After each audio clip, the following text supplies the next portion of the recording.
এই রথযাত্রা দীঘা জগন্নাথ টেম্পল যাওয়ার প্ল্যান করছো? তাহলে স্টের জন্য আমি পেয়ে গেছি একটা perfect deal. Welcome to Ananya hotel new Digha. Sea beach থেকে মাত্র 2 minute walking distance, affordable luxury stay with premium facilities, modern spacious rooms with all essential amenities. Couple, family বা ফ্রেন্ডস সবার জন্য ডিফারেন্ট রুম অপশনস অ্যাভেলেবেল।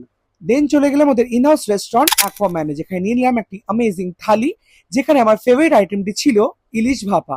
তারপরে সোজা swimming pool, luxury feel, clean ambience আর বাজেটের মধ্যেই একদম প্রিমিয়াম এক্সপিরিয়েন্স। আর বিকেলে দীঘা মার্কেটে ঘুরে শপিং করলাম, আর সন্ধ্যায় জগন্নাথ টেম্পলে গিয়ে নিলাম রথযাত্রার ডিভাইন দর্শন। দেন হোটেলে ফিরে আবার চলে গেলাম সুইমিং পুলে ফ্রেন্ডসের সাথে কিছু অ্যামেজিং টাইমস আর মেমোরিজ ক্রিয়েট করার জন্য।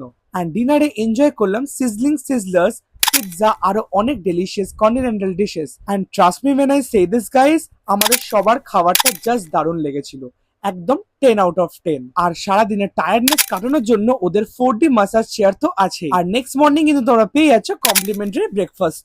তাহলে এই রথযাত্রায় ভিজিট করতে ভুলো না হোটেল অনন্যা নিউ দীঘা।